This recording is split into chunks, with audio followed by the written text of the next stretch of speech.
Bueno, entonces esto es inducción electromagnética, que ese es el segundo tema por contenido programático.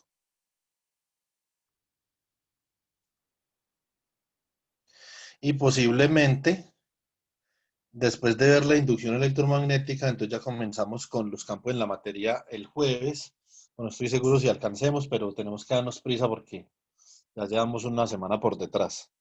Entonces, bueno, la inducción electromagnética, como bien dijo Natalia, es un proceso mediante el cual un campo variante con el tiempo induce un campo eléctrico, ¿cierto? Entonces, eso significa que una de las fuentes de campo eléctrico, además de la densidad de carga, es un campo magnético variante con el tiempo.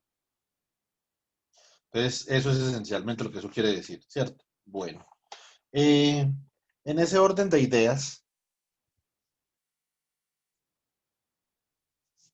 ¿cómo fue que surgió digamos que este concepto? Faraday,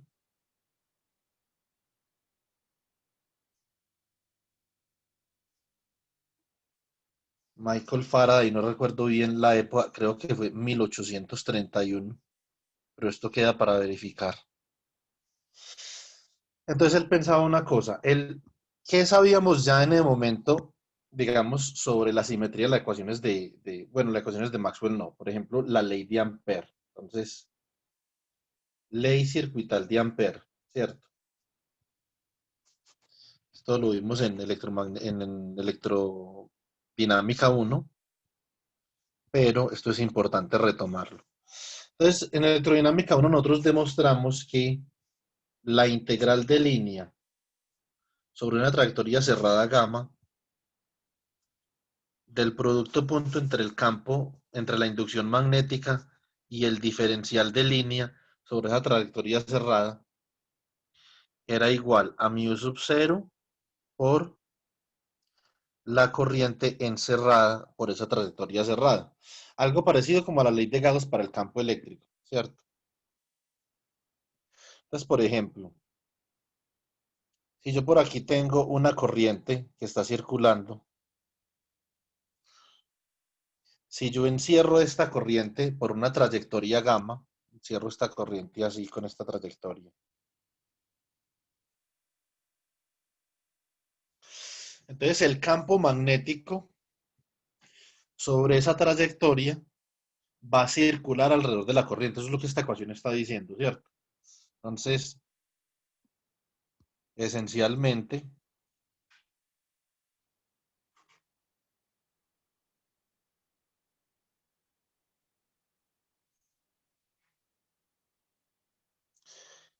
la inducción magnética sería un campo que circula. ¿Y nosotros cómo hacemos para saber eso? Vamos a aplicar el teorema de Stokes. Si nosotros aplicamos el teorema de Stokes, nosotros nos podemos dar cuenta que esta ecuación es realmente una ecuación de circulación de la inducción magnética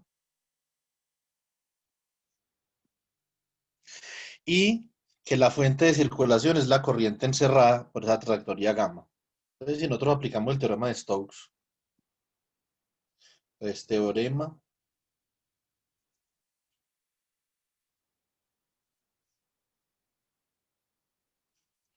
de Stokes, ¿cierto?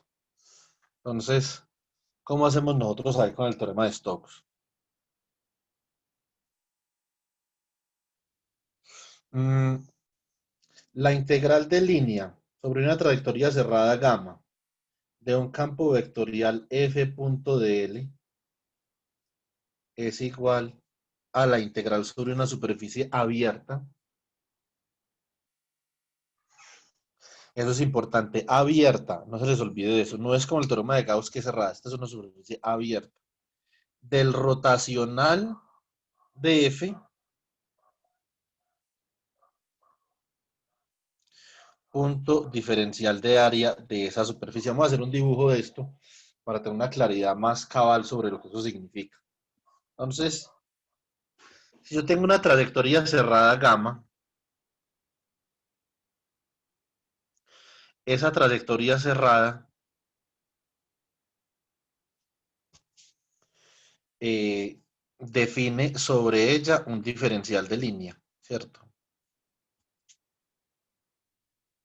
Ahora, esa trayectoria cerrada, gamma, también define una superficie abierta de área de A, ¿cierto? Entonces, esta es la superficie, o más bien, esta es la trayectoria gamma. Y hay un diferencial de área sobre esa superficie que define esa trayectoria, que es ortogonal a esa superficie, como nosotros sabemos que es el diferencial de área, ¿cierto? Entonces, digamos que eso realmente no es nada nuevo para nosotros. Entonces, lo que dice este teorema es que la circulación de ese campo vectorial, que es esencialmente usted tomar el producto punto entre el campo vectorial y el diferencial de línea, y en este caso, si el campo está circulando, es paralelo al diferencial de línea, ¿cierto? Entonces usted toma el producto punto entre ese campo vectorial y el diferencial de línea en cada punto de la trayectoria y lo suma, ¿cierto? Eso es lo que significa la integral de circulación. Y si eso le da un número, eso significa que la circulación es finita, ¿cierto? Le tiene que dar algún número. Entonces, bueno, este es el campo vectorial F. Ahora, de acá, entonces, ¿qué subyace? Lo siguiente, que esta integral de circulación, según la parte derecha del teorema de Stokes, es igual a una integral de flujo, es decir, es igual al flujo de algún campo vectorial a través de esa superficie. Entonces, la pregunta es, ¿quién es el campo vectorial que fluye a través de esta superficie? Hay un campo vectorial que fluye a través de esta superficie.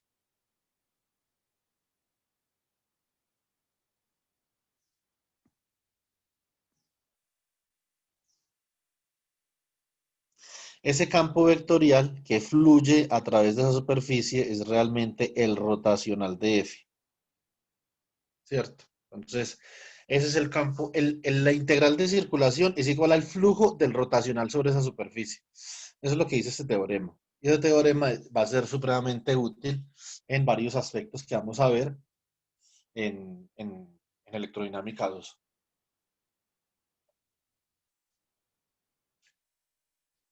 Ahora, eh, ¿cómo podemos utilizar este teorema para escribir esta ley circuital de Ampère en forma diferencial? Entonces, podemos hacer lo siguiente.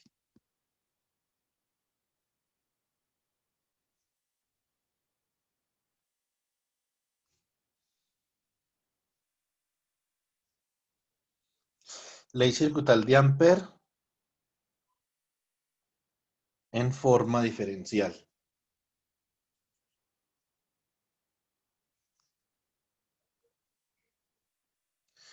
¿Qué tenemos aquí? Tenemos lo siguiente. Integral de línea sobre una trayectoria cerrada de B.dl. Si aplicamos el teorema de Stokes a esta parte de la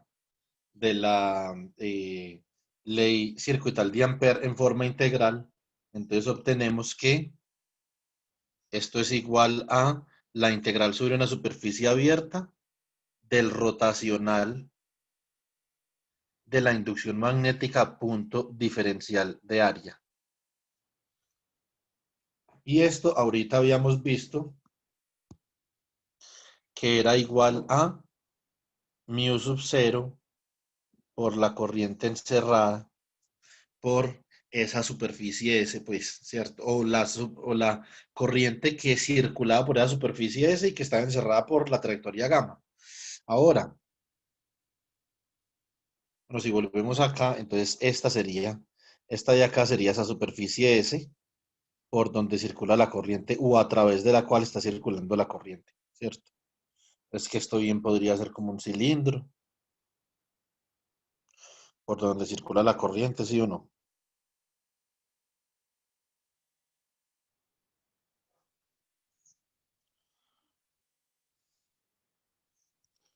Un cilindro así.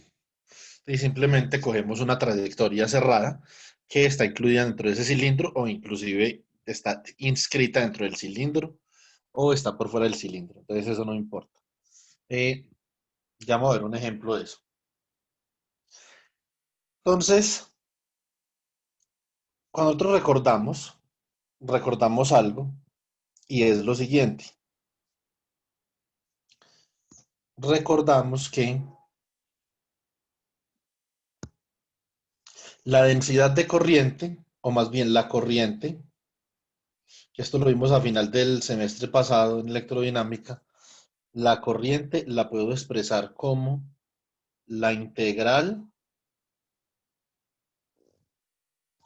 sobre una superficie abierta de la densidad de corriente punto diferencial de área. Entonces, esta corriente de acá, realmente, ¿qué es lo que yo tengo? Que por unidad de área, yo voy a tener en esa área una densidad de corriente, ¿cierto? Entonces, que va a ser un J en la dirección del diferencial de área. Por lo tanto, el J por dA, J y dA son paralelos. Y como J es corriente por unidad de área, por lo tanto está en unidades de corriente. Y esto es una corriente diferencial. Esto es simplemente un pequeño diferencial de corriente que está circulando por ese diferencial de área que yo acabo de pintar ahí. Por lo tanto, la corriente simplemente es igual a la integral sobre esa superficie que yo pinté de J punto de A, ¿cierto? Aquí un momentico.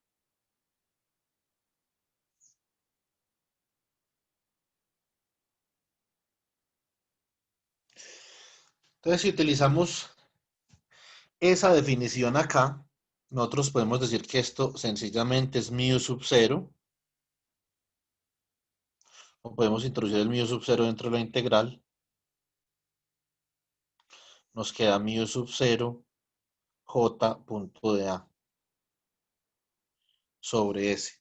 Por lo tanto, aquí, ¿qué tenemos? Tenemos esta integral acá sobre esta superficie y esta integral sobre esta superficie. De acá nosotros decimos que la integral sobre S de Nabla cruz B. Si pasamos esta parte de acá a restar, nos queda menos mu sub 0 J punto de A igual a 0, ¿cierto? De acá, naturalmente, tiene que ser que esto es igual a 0. Si eso es igual a 0, por lo tanto, podemos escribir que el rotacional de la inducción magnética es igual a mu sub 0 por J. Entonces, esta es la ley circuital de Ampère en forma diferencial. Eh, lo que nosotros podemos ver de acá es que la fuente de circulación del campo o de la inducción magnética es la corriente, ¿cierto? Esta es una fuente para este campo. Nosotros después vamos a trabajar cuando hagamos magnetización, vamos a trabajar un poquito más con esta corriente de acá y vamos a ver que hay que hacer unas correcciones a esto, ¿cierto? O que esa corriente puede tener diferentes fuentes. Entonces, esa corriente puede tener diferentes fuentes. Entonces, puede ser una fuente de magnetización, puede ser una fuente de electrones. Bueno, hay diferentes fenómenos que generan esa corriente J. Por el momento vamos a quedar con esto.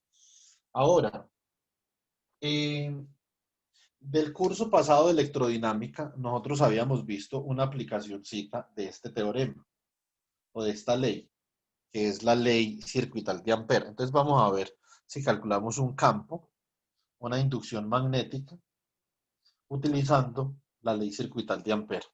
Regálenme un segundo, yo busco en las notas donde tenemos eso para que hagamos ese cálculo. Lo vamos a hacer con la parte integral. Listo. Entonces,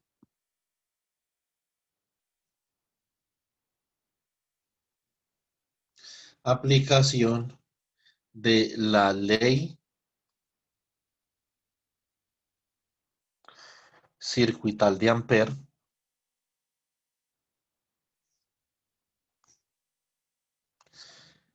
en forma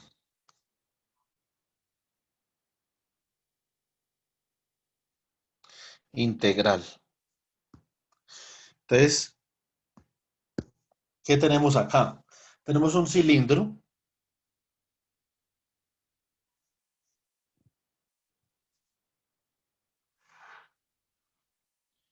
por el cual está circulando una corriente.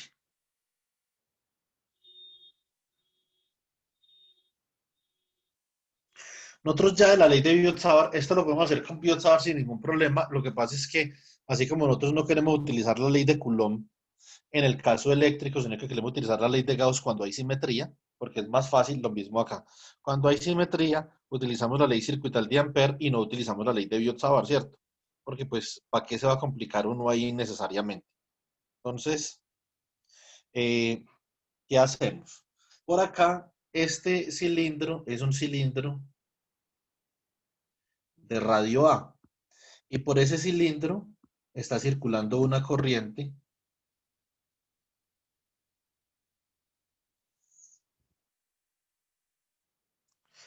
por ese cilindro está circulando una corriente de esta forma de magnitud I. Entonces, ¿qué es lo que nosotros hacemos para determinar cuál es el campo alrededor de ese cilindro de esa corriente? Por la ley de Biot-Savart, nosotros sabemos que el campo es perpendicular tanto a la corriente como al vector dirección que une el filamento de corriente con el punto de campo. Entonces, supongamos que nosotros queremos calcular el campo sobre algún punto de esta trayectoria circular que está envolviendo este cilindro de alguna forma, ¿cierto?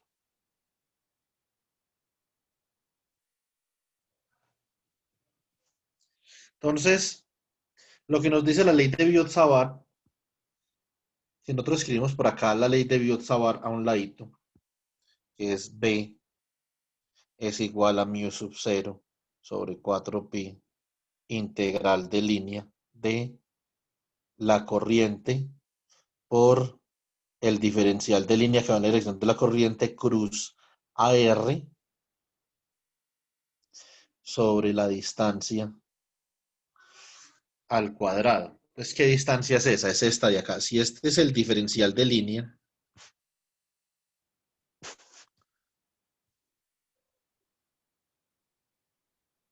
y este es el vector posición, por lo tanto, la dirección del campo va a ser esta dirección. Observen que esa inducción magnética es perpendicular a R, porque todo vector tangencial a una circunferencia es perpendicular al vector radio, ¿sí o no? Y como R y B, es decir, la inducción magnética y el vector posición están en el mismo plano y es un plano ortogonal a DL, por lo tanto B también es ortogonal a DL, entonces se cumple esa norma del producto cruz, ¿cierto? Y como ustedes pueden ver ahí, si ustedes cogen DL y utilizan la regla de la mano derecha con DL y R, entonces se dan cuenta que el vector inducción magnética va en esta dirección y es un vector que va a circular de esta forma. Entonces, simplemente con este análisis, a partir de la ley de Biot-Savart, nosotros ya sabemos que el vector de inducción magnética es un vector que va a circular alrededor del cilindro. Ahora, ¿qué podemos hacer nosotros con la ley de Ampère? Como nosotros ya sabemos, la ley de Ampère hay que calcular la integral de líneas en una trayectoria cerrada de B.dl. Donde este DL es un DL diferente, este es un DL sobre esa trayectoria gamma que yo dibujé, no sobre la corriente, no sobre esta trayectoria gamma. Entonces, ¿cuánto da esto? Esto da la integral de línea sobre gamma de B.dl. Entonces, como B está en dirección a phi, dl también está en dirección a phi. Entonces, esto simplemente es B sub 0 en a phi, producto punto con rho por d phi en a phi, rho de phi en a phi. Que eso es esencialmente lo que eso es esencialmente lo que es el diferencial de línea para una trayectoria de esta, una trayectoria circular. Por lo tanto, esto es rho, no depende de phi, b sub 0 tampoco porque es constante, eso es b sub 0 rho por a phi punto a phi es 1. Esto es la integral de 0 a 2 pi del diferencial de phi y esto es b sub 0 rho por 2 pi, ¿cierto? Entonces esto, ¿por qué sale tan fácil? Pues estamos explotando la simetría del problema. Por lo tanto, 2 pi rho por B de phi, o sea, la componente en dirección phi es igual a mu sub 0 por la corriente encerrada.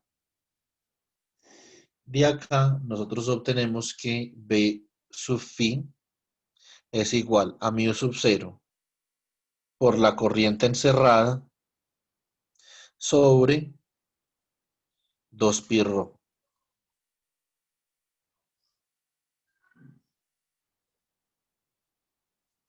Entonces, esto para qué valores de rho, esto es importante, para qué valores de rho, cuando rho, ojo, cuando rho sea menor o igual que a. O sea, para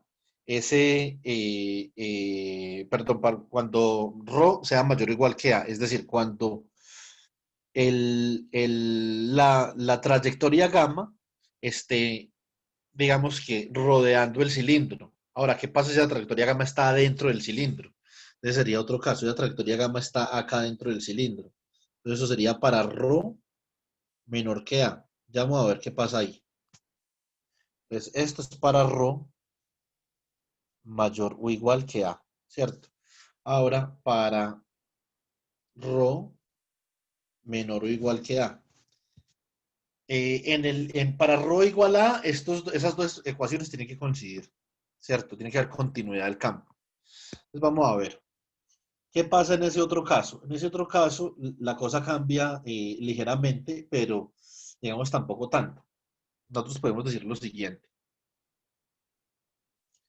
La corriente encerrada, digámoslo así, por ese cilindro es igual a eh, mm, a ver, o lo podemos hacer con la densidad de corriente también, ¿cierto? Entonces, miremoslo así. La densidad de corriente va a ser igual a la corriente encerrada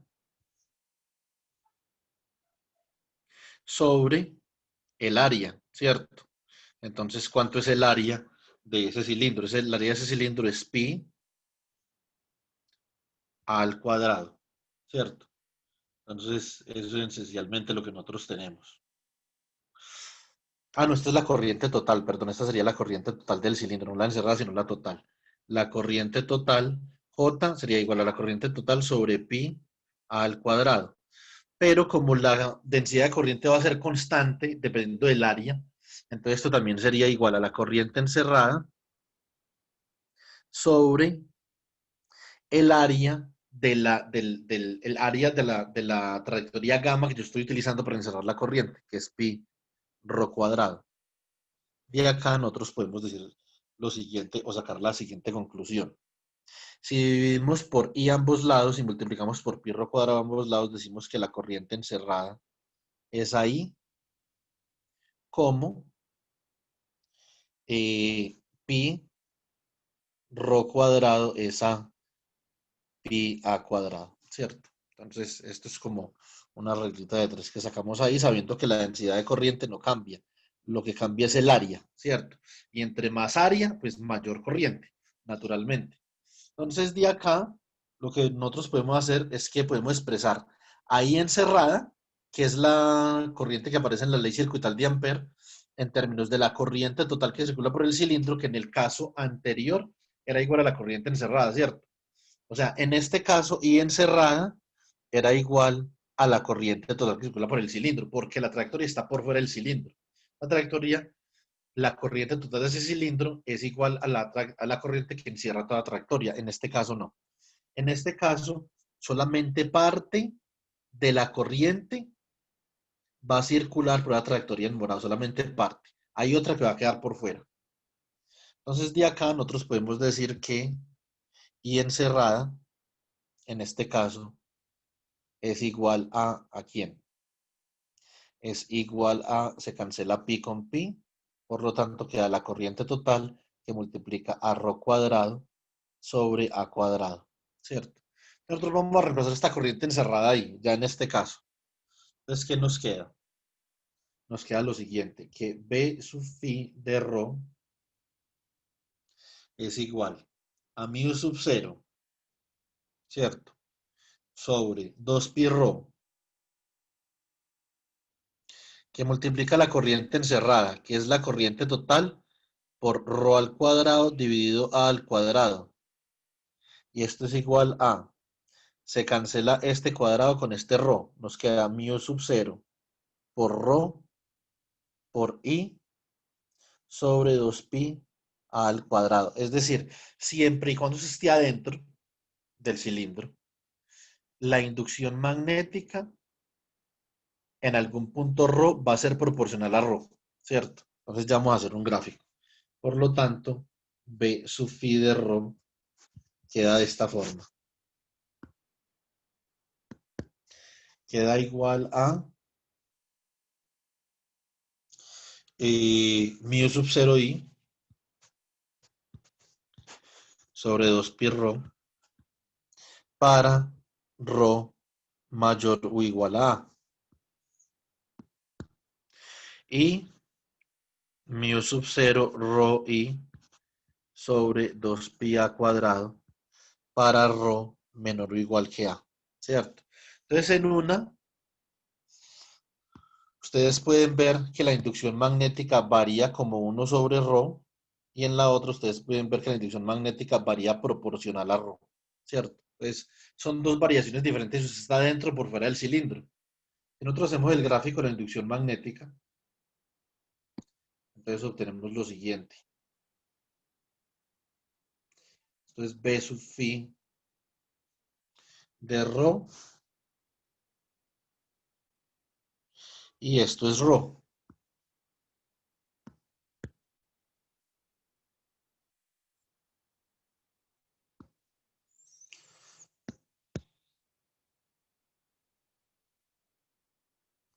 Entonces, si esto es A acá, entonces dentro del cilindro varía linealmente con ρ.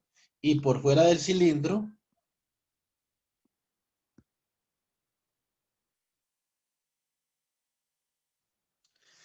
varía como 1 sobre ρ. Y aquí varía proporcional a ρ. Creo que los colores me quedaron cambiados acá.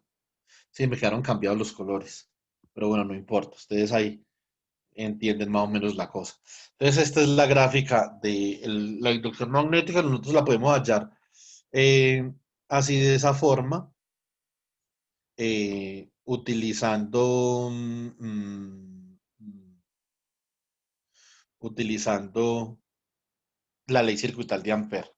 Entonces, ahora volvemos a la ley circuital de Ampère, que es lo que nos ocupa en este momento. Ley circuital de Ampère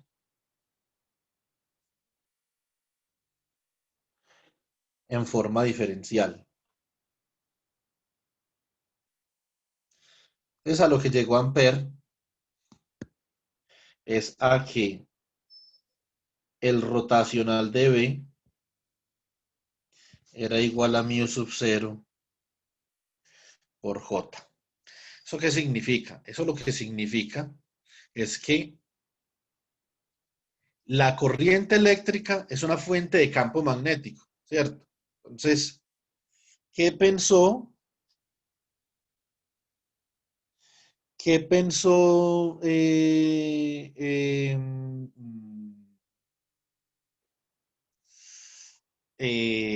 Faraday en este aspecto? Dice, bueno, si una parte eléctrica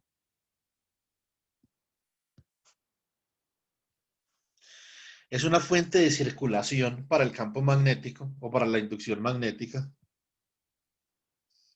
entonces, en esencia,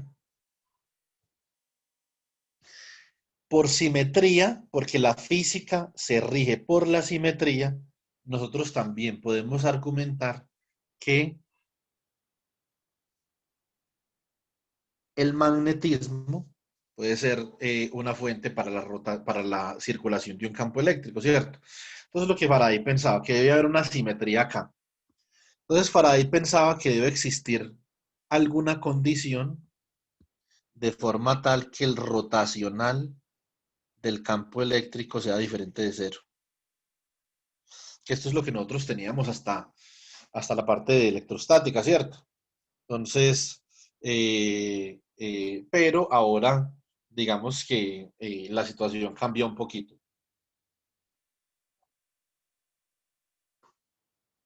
Ahora, ¿en qué cambia la situación acá? Entonces, Faraday comenzó a experimentar y él hizo lo siguiente.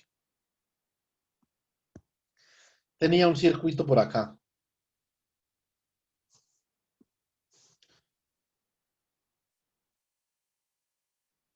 circuito de corriente directa, una resistencia y un interruptor.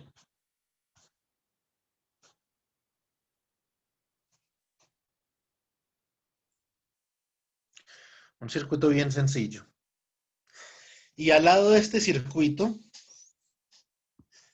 tenía simplemente, digámoslo así, otro circuito que era simplemente una resistencia y un instrumento de medida de corriente, un ampérmetro. Entonces, Faraday observó una cosa. Cuando él abría y cerraba el interruptor, es decir, cuando la corriente por el circuito en rojo tenía esta forma,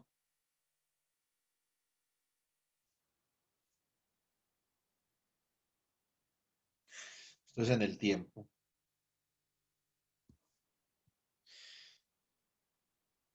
corriente, no corriente. Después volví a abrir el interruptor, después lo volví a cerrar, ¿cierto? Faraday observó que en el caso cuando él cambiaba de abierto a cerrado y de cerrado a abierto, sobre este otro circuito había corriente. Eso es lo que observó Faraday. Esa es la observación esencial de Michael Faraday.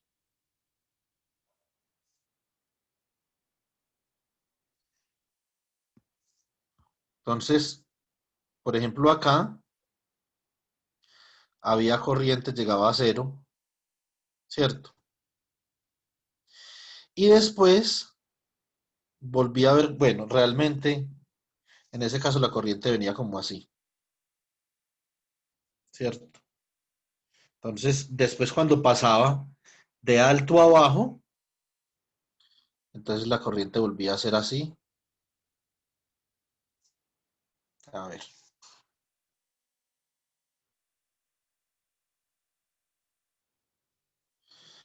Después cuando pasaba de bajo a alto, la corriente volvía a ser así, ¿cierto? Entonces habían unos picos de corriente cuando él accionaba el interruptor. ¿A qué conclusión llegó él? Que había una corriente inducida en ese otro circuito cuando había una variación temporal en la corriente del circuito primario, ¿cierto? Y la variación, y como la corriente es una fuente de campo magnético, entonces lo que él dedujo es, si esta corriente, si esta densidad de corriente varía con el tiempo, este campo magnético también varía con el tiempo. Esa fue, digamos, que el primer pensamiento que llevó a Faraday a pensar que la rotación del campo eléctrico, que tiene que ver por el teorema de Stokes con una diferencia de potencial, tenía que ver con una variación temporal. ¿Por qué? Porque si usted dice que, si usted integra esto con respecto a una superficie,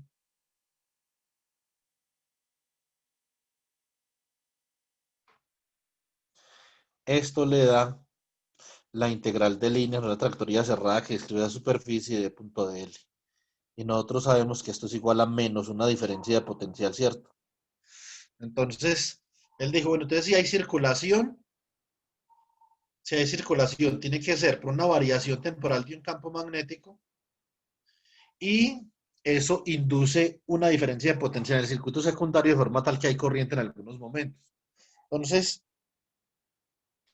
a la postre, lo que Michael Faraday iba a observar que no era solamente la variación temporal del campo magnético, era la variación temporal del flujo magnético que concatenaba la superficie de interés. Entonces, él descubrió realmente lo siguiente. Si nosotros obtenemos la ley de Faraday de esta forma, ¿cierto? Entonces, la ley de Faraday de esta forma simplemente dice que la integral de líneas en una trayectoria cerrada de E punto de L es igual a cero, ¿cierto? Entonces, ¿qué es lo mismo que nosotros tenemos acá si esto fuera cero? Entonces, ahora, ¿cómo se modificó esa ley? Esa ley se modificó de la siguiente forma. Se dijo que la variación, o más bien, la integral de línea de punto de L sobre gamma iba a ser igual a menos, después le explico más o menos de dónde viene, la derivada del flujo magnético con respecto al tiempo. Eso es lo que se conoce como la ley de inducción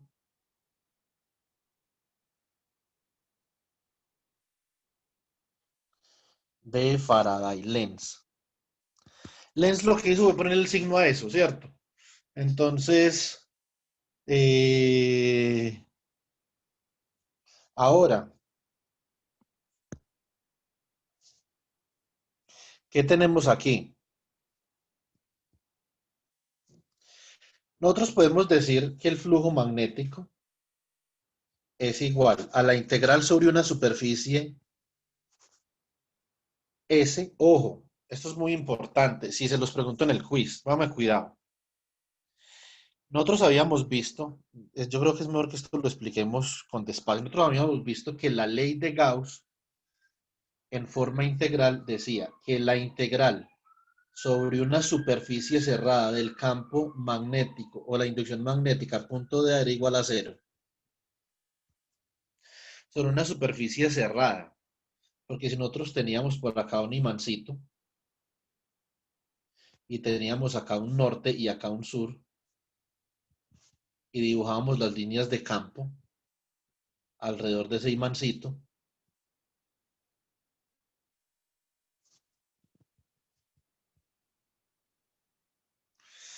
y digamos que nosotros dibujamos una superficie cerrada acá.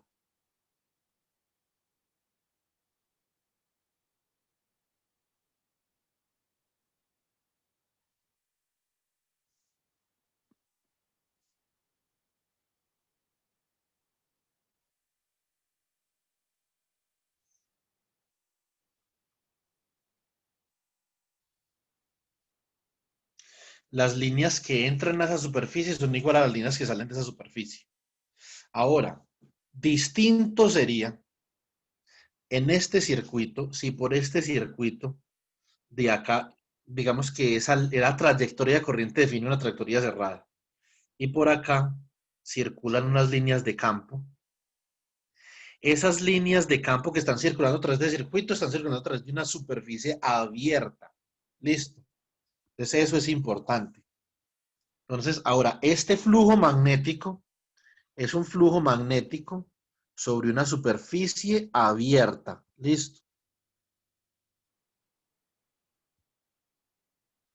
Y en general ese flujo magnético es diferente de cero. Entonces eso es, digamos que, algo importante que uno tiene que analizar ahí. Ahora,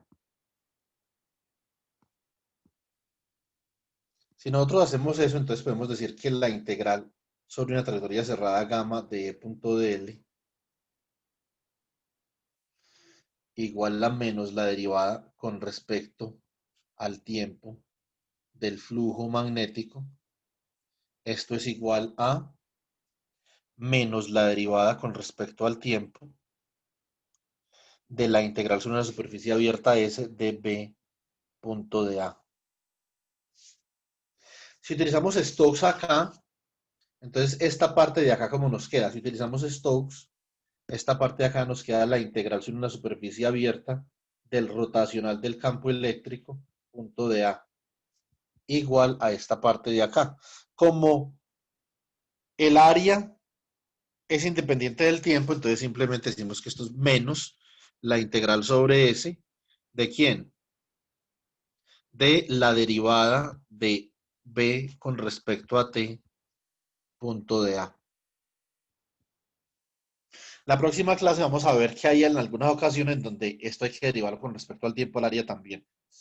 Eso tiene que ver con lo que dijo Natalia al principio de clase, pero ya vamos a elaborar un poquito con respecto a eso.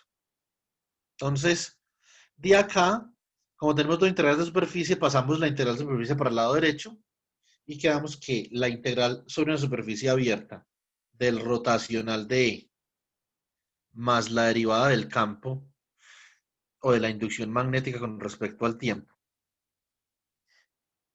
punto de A es igual a cero. De acá obtenemos la ley de Faraday-Lenz en forma diferencial. Entonces, ley de Faraday-Lenz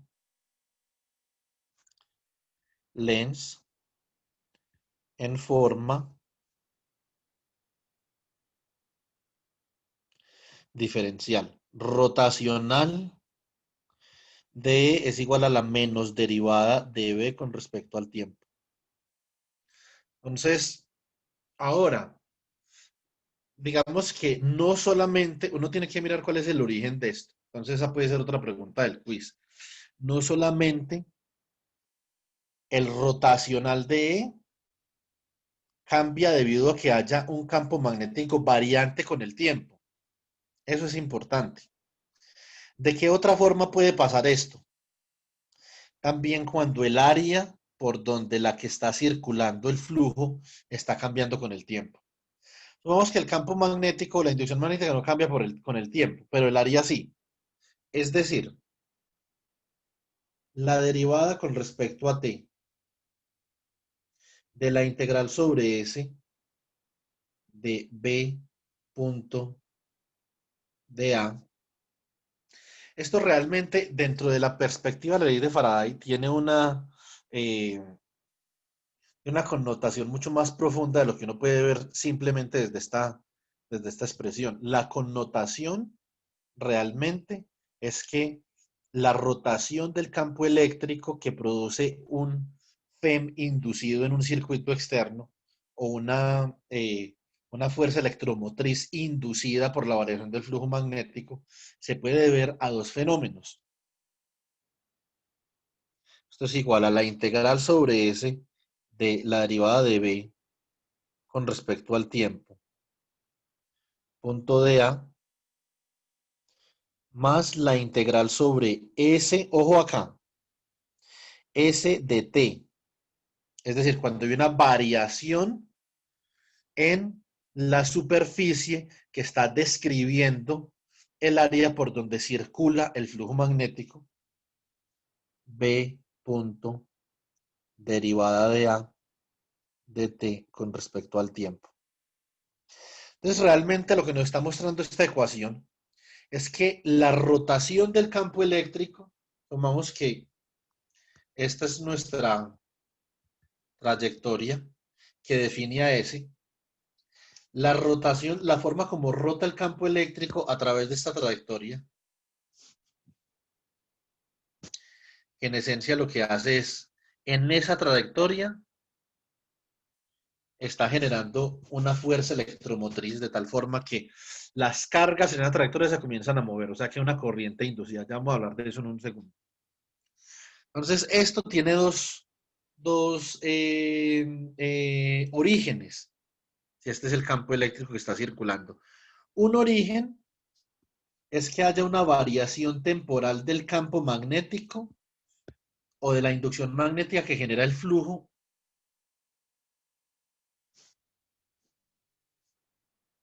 a través de esta superficie. Si esto es B y esto depende del tiempo, entonces va a haber un rotacional. Pero hay otra, esto tiene otro origen. Y el segundo origen de esto es que si, por ejemplo, en un tiempo t sub 0, este es el área por donde circula el flujo,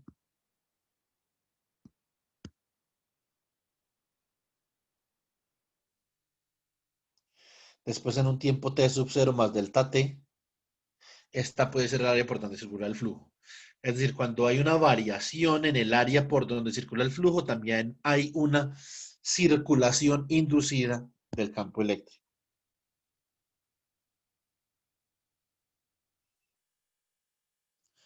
Entonces, esto es un punto de mucha importancia. Ahora, si yo, por ejemplo, vamos a pensar en lo siguiente.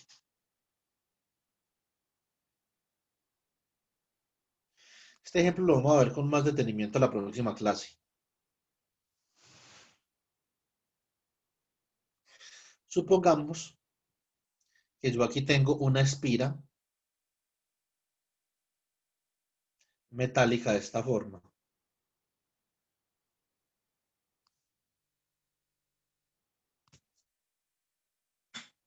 Ahora, vamos a suponer lo siguiente. Supongamos que por esta espira está circulando flujo magnético.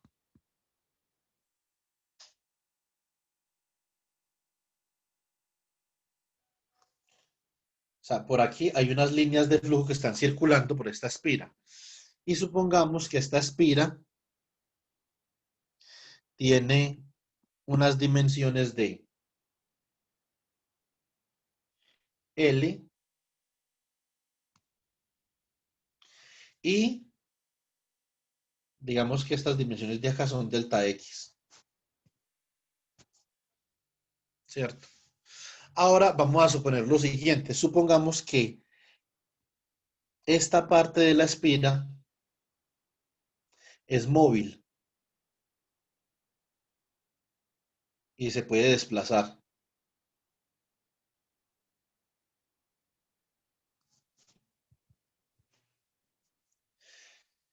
Si la espira tiene esta área, entonces, ¿cuál es el área de la espira en el tiempo t sub 0? Es igual a L por delta X, ¿sí o no? Ahora, la pregunta es ¿cuál es el área de la espira para un tiempo t sub 0 más delta t?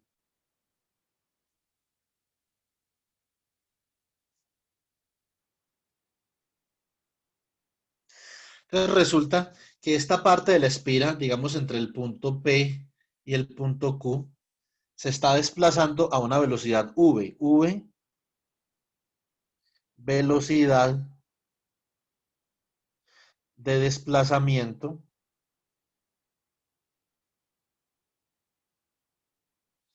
del segmento PQ, ¿cierto? Entonces, de hecho, en un tiempo, después de delta t segundos, esta dimensión de acá va a ser esencialmente la velocidad por delta t, ¿cierto? Por lo tanto, el área de acá va a ser ¿quién? Va a ser L, que multiplica a delta X, más V por delta T. ¿Sí o no?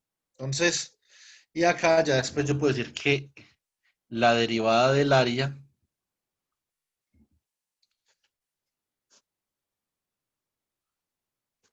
con respecto al tiempo es igual a de T0 más delta T menos A de T0 dividido delta T, ¿cierto? Entonces, realmente, cuando nosotros tenemos este tipo de problema que nosotros tenemos acá, donde el área está cambiando, ya sea porque tenemos una parte de la espira que es móvil o una parte del área que es móvil, como vamos a ver en la próxima clase, Entonces, realmente ahí en ese caso también tenemos una inducción eléctrica, ¿cierto? Entonces, ese es otro caso, no solamente cuando el campo magnético o la inducción magnética varía con el tiempo, también cuando el área de alguna forma está variando con el tiempo. ¿Cuál es el ejemplo? ¿Qué me puede decir? Un ejemplo clásico en el que eso sucede.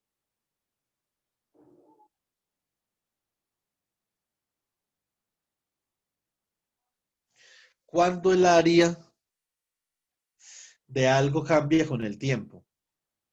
¿En qué tipo de sistemas?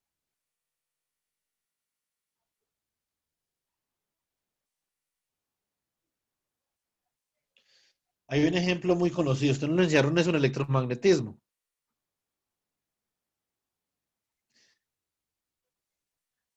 Muy, muy conocido.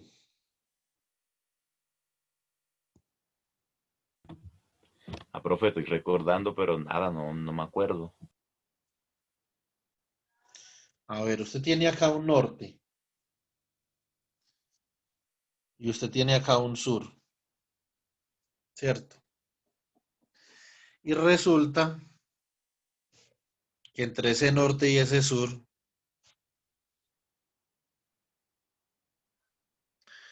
usted tiene una espira por la que circula corriente de esta forma. Esa espira puede estar rotando a una velocidad omega. Entonces, realmente esa espira va a estar en diferentes posiciones con respecto, va a estar en diferentes posiciones con respecto a las líneas de campo magnético que van en esta dirección,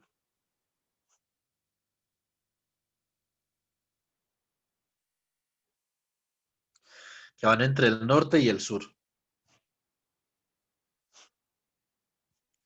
Entonces, dependiendo cuando va girando omega, cuando va girando esa espira a una velocidad angular omega, realmente la tasa a la que está cambiando el área por donde están circulando esas líneas de flujo, es decir, la derivada del área con respecto al tiempo, siendo A el área por donde están circulando las líneas de flujo, es proporcional a omega. Este es el principio de funcionamiento de un motor de corriente continua.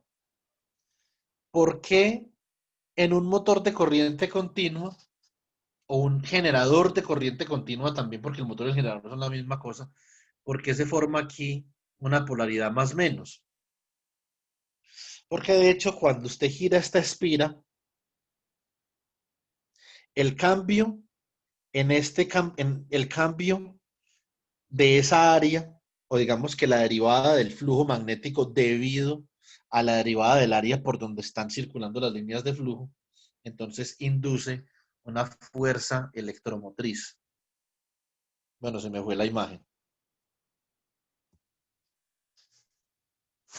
Entonces ahí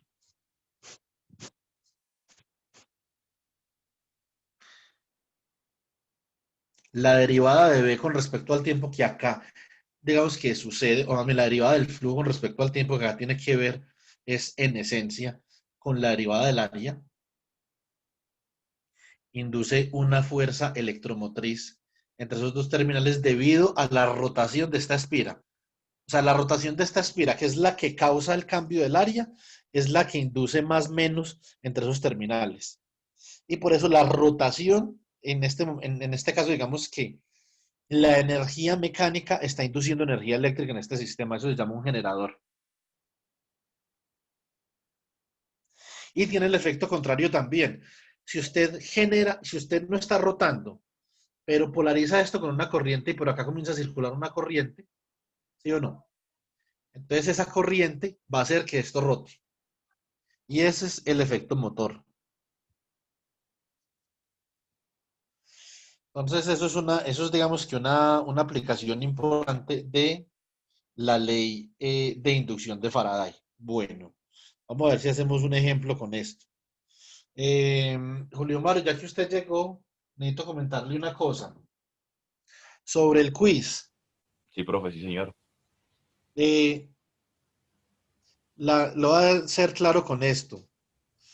La próxima vez que lo entregue a destiempo, no se lo califico. Listo. Ah, ok, profe, sí, señor, tranquilo. Son, cuando yo les doy 10 minutos, son 10 minutos. Profe, ¿yo Daniel, cuánto me pasé? 16 minutos le tomó usted.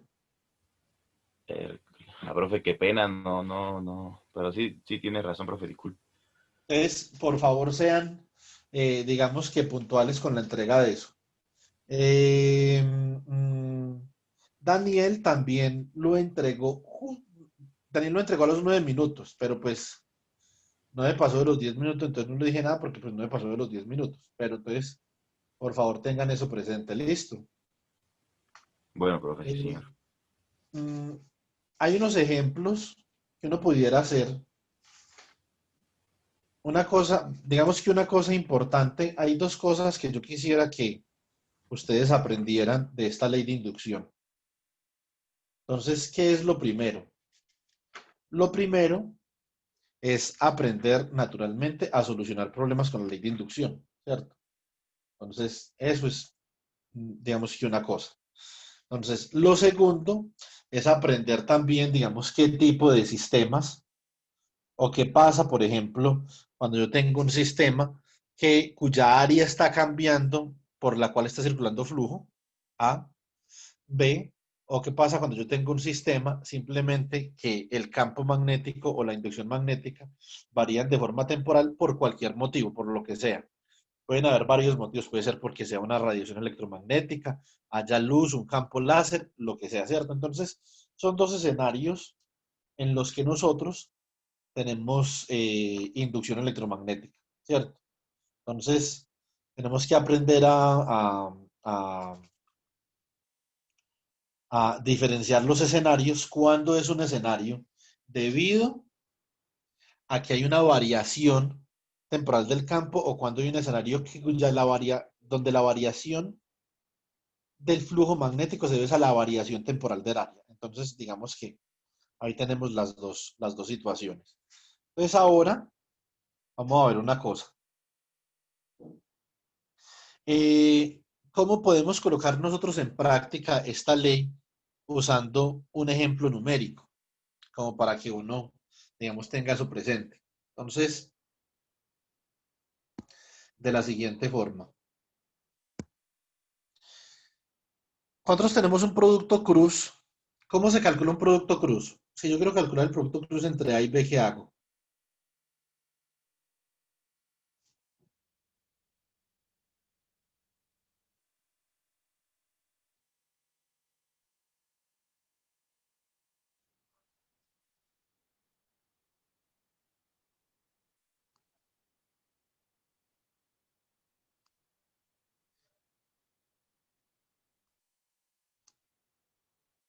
Chicos, ¿quién me puede decir cómo calculo ese producto cruz?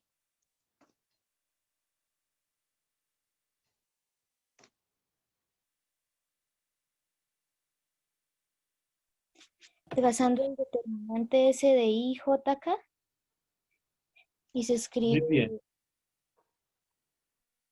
Con ese determinante. Pero de todas formas, ustedes tienen que tener pendiente, Natalia, o más bien pendiente, no tienen que tener presente que dependiendo de las coordenadas, ese determinante puede cambiar, sí o no.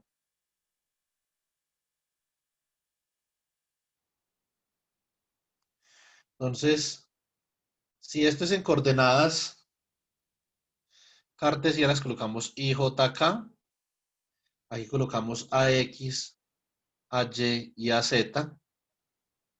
y aquí colocamos BX, BY y BZ. Ahora les voy a hacer otra pregunta. ¿Cómo calcula uno un determinante? Julio, responda usted cómo calcula un determinante. Si yo le digo, calculeme este determinante, ¿cómo lo calcula? Profe, pues normalmente la componente de I, cuando uno vaya a la componente de I, viene y tapa la de I, multiplica a Y por BZ y BY por AZ, así como en cruz. Ese método, ¿cómo se llama? Profe, el nombre sí no lo recuerdo, pero sí así normalmente se le explicaban aún. Bueno, entonces, método de los menores. Ah, ok. Aunque había otro método, pero ese sí no me acuerdo cómo. La otra se llama la regla de Sarrus. Entonces, que es así como cruzando unas líneas. Ajá, esa. Entonces, vamos a ver, si nosotros tenemos un determinante 3 por 3,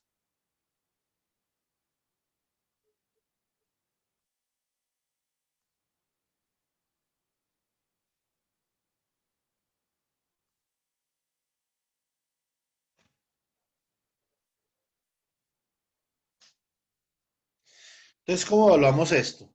Entonces, digamos que voy a generalizar la particularización que hizo Julio. Nosotros escogemos una fila de este determinante. Digamos que escogemos esta fila de acá. Y de esa fila vamos a escoger este término. Entonces, cuando escogemos ese término, escribimos igual a A11 por menos 1 a la 1 más 1, que es esencialmente lo que la suma de los índices que representan la posición de ese término dentro de la matriz. Entonces, eliminamos la fila. Vamos a hacer una cosa. Vámonos con este color. Eliminamos la fila que contiene ese término y eliminamos la columna que contiene ese término. Y nos queda este determinante de acá. Entonces multiplicamos esto por este determinante, que es un determinante 2 por 2, que lo sabemos hacer, ¿cierto?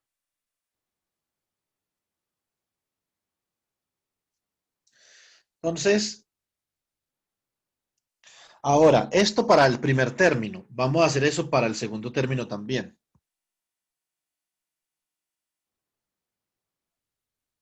Entonces, ¿cómo sería para el segundo término? Para el segundo término, hacemos algo así. Entonces, escribimos acá. Este segundo término, eliminamos la fila que contiene ese segundo término y eliminamos la columna que contiene ese segundo término. Y quedamos con esta columna y esta columna para formar un determinante. Entonces quedamos acá, más A12 por menos 1 a la 1 más 2 por el determinante formado por esa fila, perdón, por esa columna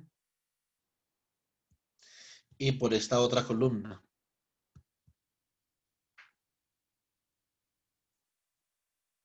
¿Sí o no?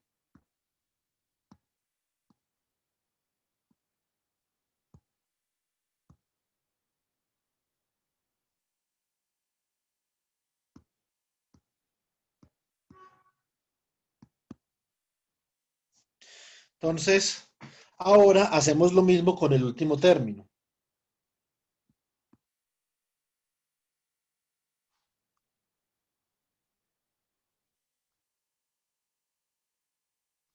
Y nos queda la evaluación de este otro determinante. Entonces, ¿cómo nos da esto? Esto nos da más A13 por menos 1 a la 1 más 3 por el determinante de A21, A22, A31 y A32. Entonces, realmente así es como se calculan estos determinantes, ¿cierto? Este es el método de los menores. Saber el nombre de los métodos es importante, chicos, no se les olvide. Ahora, vamos a mirar esos unos cuánto dan. Esos menos unos a la 1 más 1. Este da 1, porque eso es menos 1 al cuadrado, eso da 1. Este es menos 1 al cubo, es impar, o sea que esto da menos 1. Y esto es 1. Pues realmente así es como se calcula un determinante. Ahora, si yo les digo a ustedes, les digo dado E igual a E sub m por el seno de omega t menos beta z en AY,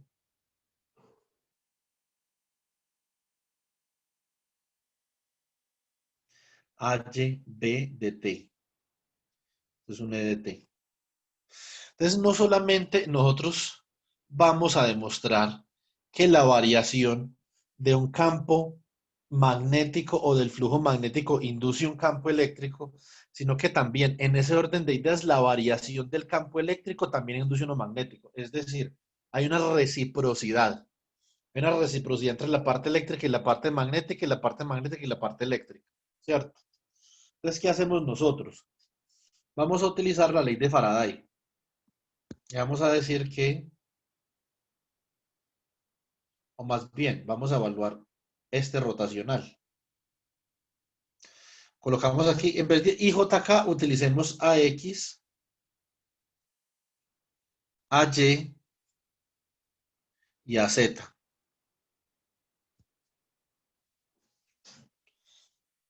Listo. Entonces, en este orden de ideas, colocamos las componentes de Nabla. ¿Cuáles son las componentes de Nabla?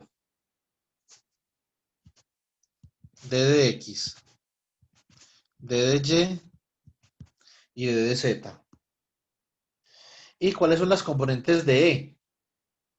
Del campo eléctrico. Observen que el campo eléctrico solo tiene una componente en AY, ¿sí o no? El resto son cero. O sea, esta componente de acá es cero.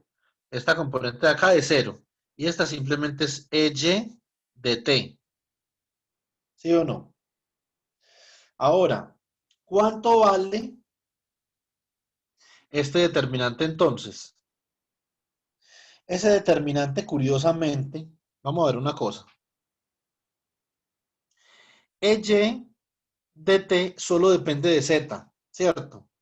Entonces vamos a mirar si nosotros tapamos esta de acá y tapamos esta de acá, nos da en AX, nos da la derivada de, con respecto a Y de 0, 0, menos la derivada con respecto a Z de Y, ¿cierto? Entonces, ¿qué tenemos acá? Derivada con respecto a Z de E sub Y de T en AX. Vamos a tapar este de acá y este de acá, nos da 0, ¿cierto? Porque derivada con respecto a Z de 0 y derivada con respecto a X de 0. Y tapamos esta de acá y esta de acá y nos da ¿qué? La derivada con respecto a X de Y, que es 0, y la derivada con respecto a Y de 0, que es 0. Por lo tanto, este es el resultado. Así que el rotacional de E de T es igual a la derivada con respecto a Z de E sub Y de T en AX. Y esto es igual a la derivada con respecto a Z de E sub M por el seno de omega T menos beta Z en AX. Bueno, ¿cuánto es la derivada del seno, chicos? Profe, ahí no es menos la derivada. ¿Por qué? Espérate un momentico. En AX. Muy bien, Daniel.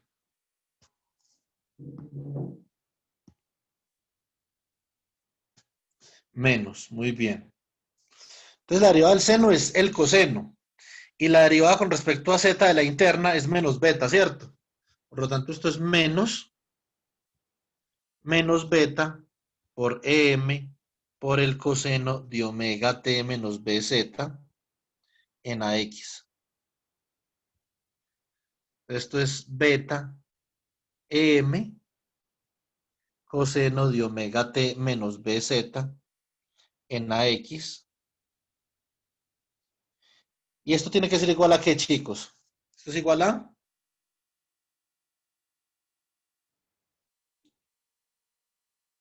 El campo magnético. la derivada, la menos derivada de la inducción magnética con respecto al tiempo, ¿sí o no? Ahora, si a mí me pedían hallar B en el ejercicio, entonces, ¿cómo hago yo para hallar B ahí?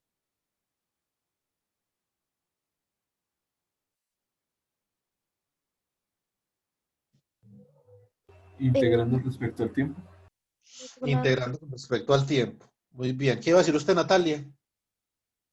Lo mismo del compañero, que se pasa el de t al otro lado y se integra con respecto al tiempo y al otro lado, pues la derivada del campo magnético que sería B. La integra. Exactamente. Muy bien, Natalia y Daniel. Entonces B de T sería igual a menos beta M, ¿cierto? Por la integral de coseno de omega T menos beta Z por dt. Y esto es igual, la integral del coseno es el seno.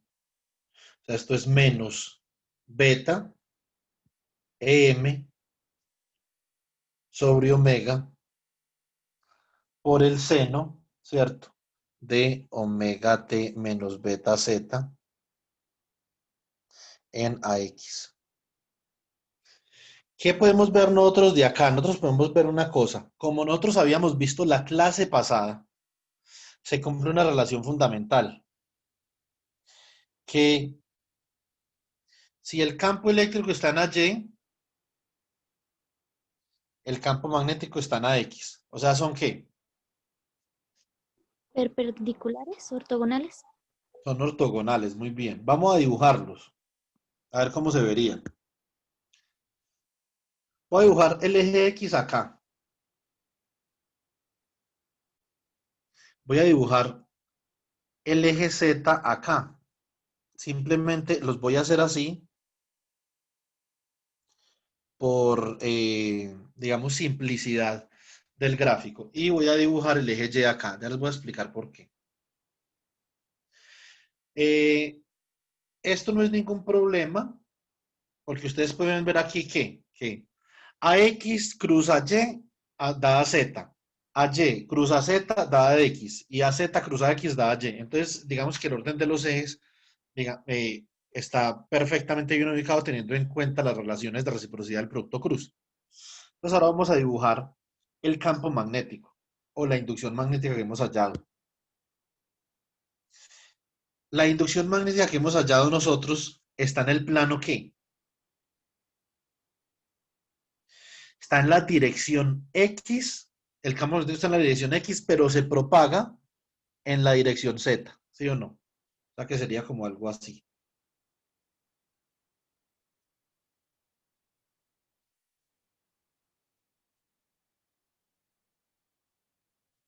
Donde naturalmente esta es la dirección del campo, ¿cierto? El campo de inducción, que es AX.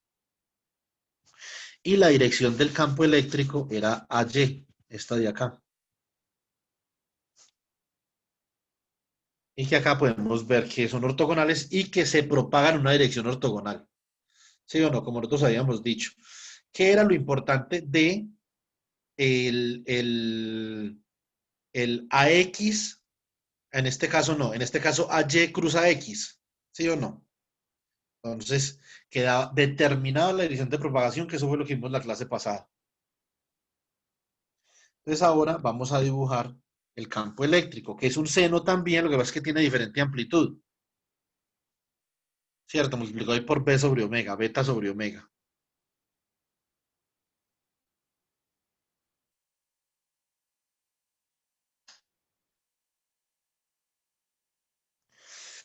Esto tiene una forma curiosa. Póngale cuidado a esto. Estos dos, el campo eléctrico y el campo magnético están en fase. Es decir, ambos son cero al mismo tiempo. O más bien, están en contrafase. Porque mientras uno es uno, el otro es menos uno. Mientras uno es uno, el otro es menos uno. Y por eso me acabo de dar cuenta que dibujé esto mal. Un segundo.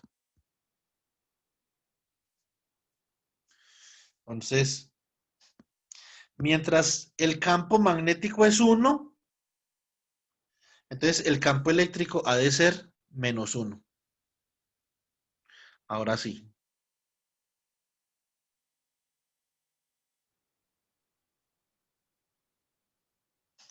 ¿Cierto? Entonces, realmente este dibujo que nosotros tenemos acá es lo que corresponde a una onda electromagnética.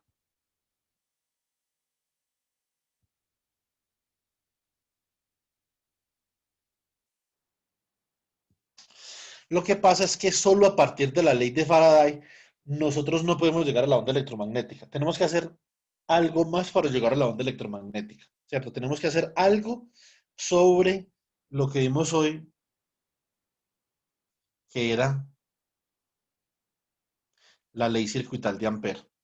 Para que pueda haber onda electromagnética, la ley circuital de Ampère tiene que tener un cambio. Es decir, esa ley circuital de Ampère solo es válida en el, ojo con esto para un quiz, en el régimen estacionario. Si estamos en un régimen dinámico, la ley circuital de Ampère no es válida. Y ya vamos a ver por qué. Para poderla combinar con la ley de inducción de Faraday, y que nosotros como una ecuación diferencial, así como nosotros determinamos la forma del campo magnético o del campo de inducción magnética a partir del campo eléctrico en este caso, esto también lo podríamos determinar solucionando una ecuación de onda, ¿cierto? Exactamente la misma forma. Es que eso no es un tema que nos compete todavía, eso le compete al segundo corte, pero digamos que podemos introducir la discusión desde este momento, ya que estamos hablando de la ley de inducción de Faraday y que hicimos este pequeño ejemplo, ¿cierto? Para demostrar que un campo eléctrico induce un magnético y un magnético induce un eléctrico, ¿cierto? Recuerda que estamos hablando en el vacío. Entonces, en ese caso, vamos a recordar una cosa. Ley de conservación de la carga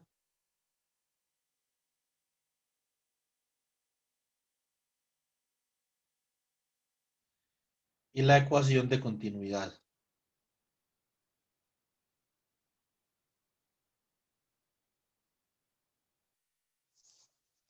Entonces, ¿a qué se referirá eso? Nosotros someramente vimos esto el semestre pasado, ¿cierto? Someramente. No hicimos mucho énfasis porque realmente, con respecto a los temas que vimos el semestre pasado, digamos que no era muy importante. Pero en este momento sí. Vamos a ver una cosa. Si nosotros tenemos, por ejemplo, este cilindro de acá, que es un sistema abierto,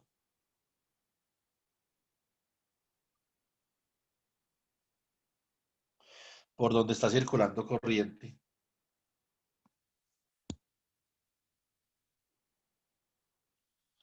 Entonces por acá circula una densidad de corriente.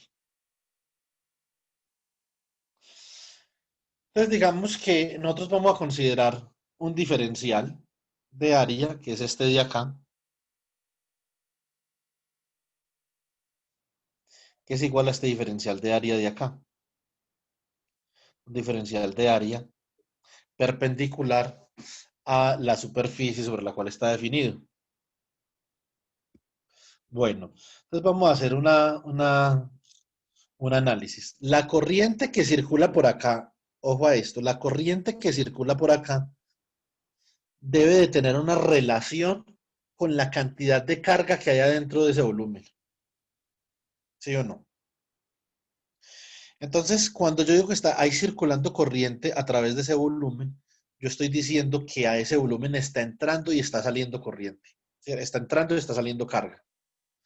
Por lo tanto, el hecho de que haya una circulación de corriente tiene que ver con el hecho de que hay una tasa a la cual se está perdiendo carga eléctrica dentro de este volumen.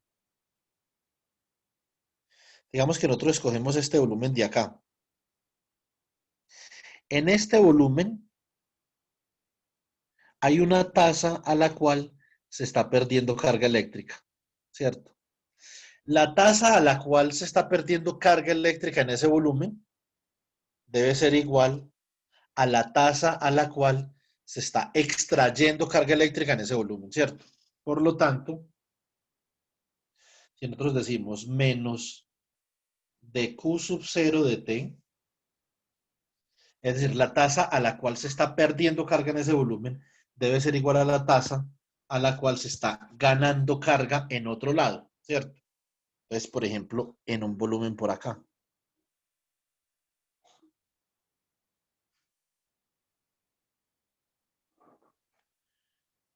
Por lo tanto, esto es igual a de Q de T. Y esto es igual a la corriente. Por lo tanto, nosotros podemos decir que este menos de Q sub 0 de T es igual a la integral sobre una superficie de J.ds o de A. Ahora, dentro de este volumen de acá,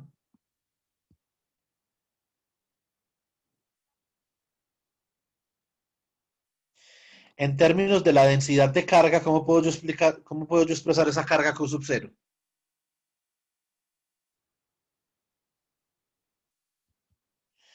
Como la integral triple sobre ese volumen de ρ por dB.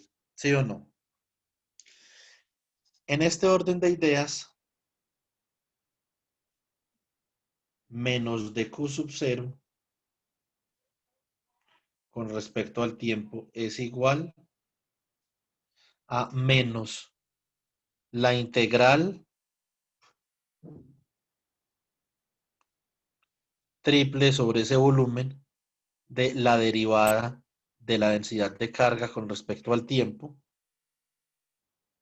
diferencial de volumen, y esto es igual a la integral sobre la superficie, digamos en este caso es una superficie cerrada, de J punto de A. ¿Cierto? Entonces, si utilizo el teorema de Gauss en esta última integral, yo puedo decir que esto es igual a la integral de volumen de la divergencia de la densidad de corriente J por el diferencial de volumen. De acá puedo sacar lo siguiente. Como esta es una integral de volumen y esta es otra integral de volumen, puedo decir que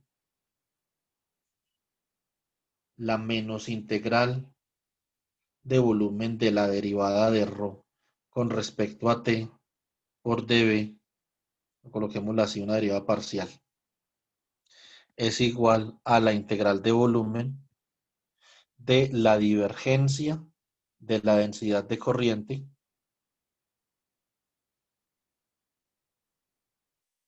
dB. Si pasamos todo para un solo lado, entonces podemos escribir esto de esta forma. Podemos decir que la integral de volumen de la derivada de ρ con respecto a t más la divergencia de j por dB es igual a 0.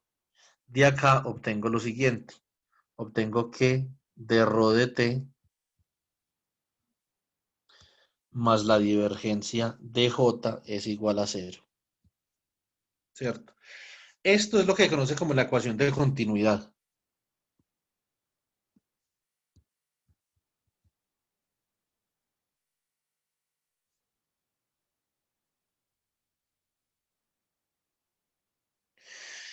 Y la ecuación de continuidad es una consecuencia de la ley de la conservación de la carga. Todas las ecuaciones de continuidad que nosotros conocemos en naturaleza son consecuencias de alguna ley de conservación.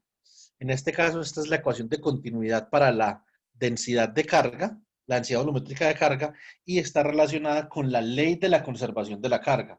Tomen nota de eso. Las ecuaciones de continuidad están asociadas a una ley de conservación que está asociada a una simetría. En este caso, la ecuación de continuidad para la densidad volumétrica de carga está asociada a la ley de la conservación de la carga y está asociada a la simetría de la distribución de carga, ¿cierto? Entonces, eso es un punto importante. Ahora, esta ecuación es una de las ecuaciones más fundamentales de la electrodinámica clásica. Vamos a ver al final del curso, vamos a hacer un cuadrito donde vamos a resumir las ecuaciones más fundamentales de la electrodinámica, a partir de la cual supuestamente nosotros podríamos de alguna forma describir cualquier sistema en el que estén involucrados campos magnéticos y campos eléctricos. Y a la postre vamos a ver que podríamos describir supuestamente cualquier sistema en el que estén involucrados campos eléctricos, campos magnéticos, cargas, corrientes, magnetizaciones, polarizaciones y ondas electromagnéticas.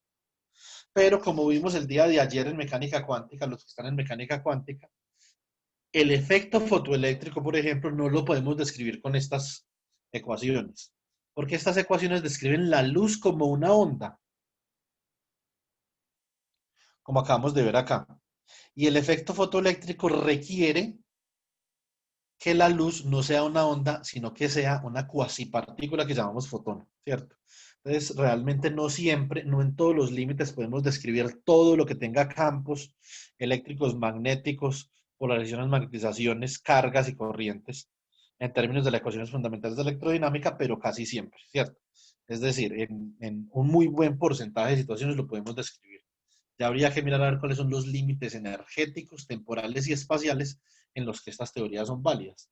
Pero pues digamos que eso lo podemos discutir después. Ahora, ¿qué es lo que de qué se dio cuenta Maxwell cuando vio la ley circuital de Ampère? Entonces,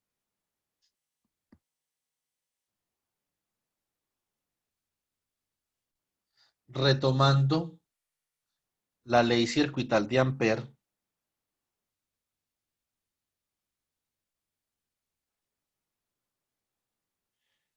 en forma diferencial,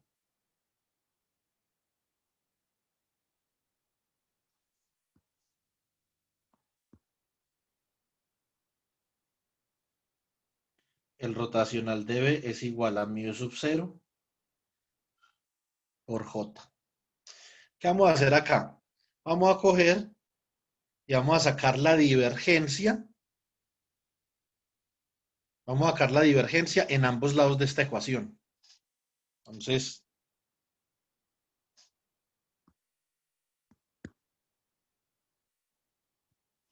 aplicamos la divergencia a la ley circuital de Ampère. Entonces, ¿nosotros qué obtenemos ahí?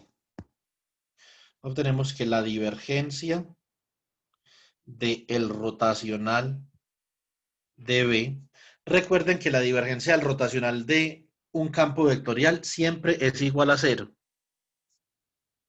Esto es igual a mu sub 0 por la divergencia de J y esto es igual a 0.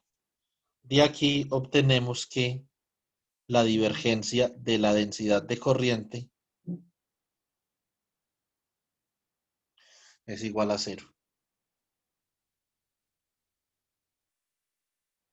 Entonces la pregunta es la siguiente. La ley circuital de Ampère tal como está ahí, ¿viola el principio de la conservación de la carga, sí o no?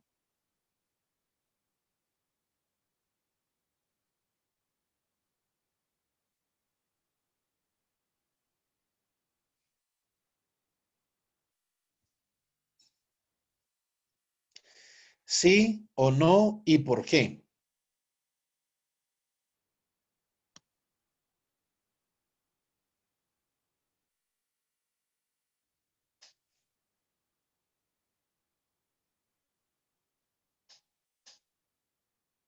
No la viola. Creo que es porque estamos viendo cuando es estática, ¿cierto? O sea, en el otro caso, Es en la que, otra parte. Daniel, me repite eso, eso sonó bien. ¿Cuándo qué? O sea, ahorita nos dio cero porque lo estábamos viendo en la situación estática. Y aquí es cuando afectó el tiempo. Tiene una buena idea, tiene una muy buena idea, pero la verdad es que sí viola la ley de la conservación de la carga. ¿Por qué? Porque esta ecuación, esta ley de Ampère que tenemos acá, es una ley general para el régimen estacionario y para el régimen dinámico. ¿Eso qué significa? Digamos que si yo puedo parafrasear o refrasear lo que usted acabó de plantear, Entonces, yo lo diría de esta forma. Yo lo diría que esta forma de la ley circuital de Ampère solo es válida en el régimen estático. Solo válida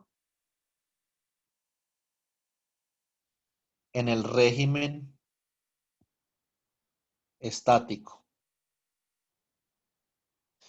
Porque cuando nosotros estamos en el régimen dinámico, realmente esa ley circuital de Ampère no describe la realidad física del problema porque viola la ley de la conservación de la carga. Necesitamos una ley circuital de Ampère que cuando le apliquemos la divergencia en ambos lados de la expresión nos dé esta ecuación de continuidad. Y para eso vamos a introducir la próxima clase el concepto de la corriente de desplazamiento. Entonces, ¿qué vamos a hacer la próxima clase? Vamos a mirar la corriente de desplazamiento, vamos a modificar la ley circuital de Ampère y vamos a obtener la ecuación de Ampère-Maxwell. La vamos a combinar con la ley de inducción de Faraday. Vamos a obtener la ecuación de la onda electromagnética. Vamos a repasar las ecuaciones de onda usando una cuerda tensa. Y vamos a, también en ese orden de ideas, vamos a mirar en la ley de inducción de Faraday qué pasa cuando tenemos una espira móvil, como lo vimos en este caso de hoy. ¿Qué pasa cuando estamos analizando el flujo a través de esa trayectoria cerrada, pero parte de la trayectoria cerrada es móvil, como en el caso de un motor o de un generador de corriente continua? ¿Qué pasa si parte de esa espira se está moviendo, o digamos el área está cambiando por donde circula el flujo? ¿Y cómo podemos reformular la ley de inducción de Faraday? ¿Y cómo podemos pensar en el campo eléctrico inducido en esa espira? Una cosa que nos faltó, que tenemos que hablar en la próxima clase también, así sea al final, es de la parte de Lenz de esa ley, que tiene que ver con este signo. Es importante saber qué significa ese signo en la ley de inducción de Faraday. Eso es muy importante y eso se los preguntaría en el quiz. Listo. Entonces vamos a dejar así por hoy. Ya les voy a subir este PDF a la página y entonces nos vemos el jueves, chicos. Listo. Bueno, profe. Bueno, profe, que pase buen día. Listo, chicos. Recuerden que el jueves hay quiz. Por favor, estudien el PDF de hoy. Profe, ¿el quiz es teórico o es... O sea, van a hacer preguntas o ejercicios o cómo? No, siempre el quiz son preguntas de selección múltiple. Recuerde, Julio, que muchas de las preguntas en las que usted se equivocó, bueno, usted se equivocó en muchas, pero eh, tiene que tener presente que en esas preguntas puede haber múltiples respuestas, Julio, listo. Tiene que mirar a ver cuántas de las respuestas que hay ahí son correctas según la pregunta. No es una pregunta que tenga una sola respuesta, pueden ser varias. Y varias de las respuestas, Julio, pueden ser la misma respuesta, ¿cierto? Entonces, Ah, por bueno. ejemplo, yo le digo, ¿cuánto es 2 al cuadrado? Usted me puede decir, puede haber una respuesta que diga 4 y otra respuesta que diga 2 más 2. Las dos están correctas, ¿sí o no? Y pueden ser iguales. Otra cosa, con las preguntas que yo les hagan, aprendan a descartar las respuestas que no tengan sentido. Eso es lo primero. Miren la pregunta, revisen las opciones de respuesta y miren a ver qué respuestas pueden descartar o qué opción de respuesta pueden descartar. Una vez ya tengan las respuestas descartadas, ya han reducido el espacio de opciones de solución que tienen y así van a poder responder más fácil la pregunta. Ese es, digamos, que el tip que les puedo dar en este momento. ¿Listo? Ah, ok. Profe, entonces el quiz es de esta clase y de la clase pasada.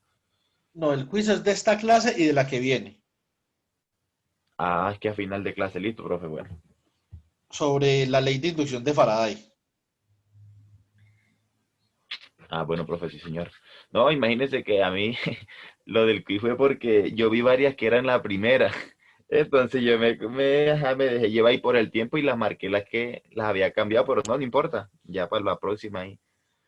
Entonces, y entonces tengan ahí presente eso, pero sobre todo, Julio, que Cada pregunta puede tener varias respuestas aceptables. Listo.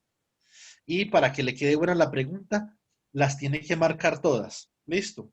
Ah, bueno, profe, sí, señor. Listo, chicos. Nos vemos en el espejo, pues. El espejo, ¿cómo así? Sí. Es una forma de decir hasta luego. Ah, ya, ya, ya, listo, profe. Listo. Bueno, chicos, que pasen una buena tarde. Chao, profe.